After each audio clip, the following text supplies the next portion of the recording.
வேறு 2017 9வது கடி என்னென்னு கேட்டால் இந்த முக்கோணியில் காட்டப்பட்ட கோணத்தின் கொஸ்டீட்டா பெருமானத்தை காண சொல்லியிருக்காங்க. அடுத்து 9வது கடிக்கு போவோம். சரியா? 9வது கடி என்ன சொல்லியிருக்காங்க? ஒரு செங்கோண முக்கோணி ஒன்று தந்திருக்காங்க. சரியா? அந்த முக்கோணத்தில் இதன் தீட்டா கோணம் ஒன்று போட்டிருக்காங்க. அதே போல் இந்த நீளத்தை 3 சென்டிமீட்டர் ரெண்டும், அதே போல் இந்த நீளத்தை 4 சென்டிமீட்டர் ரெண்டு சொல்லியும், இந்த நீளத்தை செம்பக்கத்தை 5 சென்டிமீட்டர் ரெண்டு சொல்லியும் தந்திருக்காங்க. இதில் என்ன கேட்டிருக்காங்க? கொஸ்டீட்டாட பெறுமதி உங்களுக்கு தெரியணும்.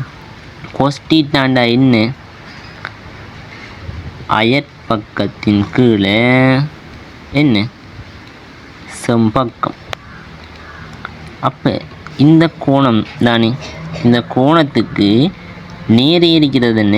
எதிர்பக்கம். அதுக்கு அருகாமையில் இருக்கிறது அயற்பக்கம். இது என்ன? செம்பக்கம். ஆகவே இந்த முக்கோணில் எது அயற்பக்கம்? நீங்கள் சொல்லுங்க. இந்த 3 சென்டிமீட்டர் தான் என்ன? அயற்பக்கம். விளங்குதா? அப்போ 3 சென்டிமீட்டர் தான் என்ன? அயற்பக்கம். செம்பக்கம் எது? அது டிரெக்டாக கண்டுபிடிச்சிடலாம். எது? செங்கோணத்துக்கு எதிரே இருக்கிறது தானே செம்பக்கம். ஆகவே இது 5 சென்டிமீட்டர். ஆகவே இது சிஎம் சென்டிமீட்டர் வெட்டுப்பட்டால் 3/5 என்றதான் என்ன? கொஸ்டீட்டாட பெருமானமாக இருக்கும். நீங்கள் இதை சுருக்கி கொடுத்தாலும் பரவாயில்ல, ஒரு பின்னத்தில் கொடுத்தாலும் பரவாயில்ல. ஆனால் சுருக்கி கொடுக்குறது கொஞ்சம் இலகுவான முறையாக இருக்கும். ஆகவே எத்தனை வரும்? 0.6 என்ற விட வரும். சரியா? சரி.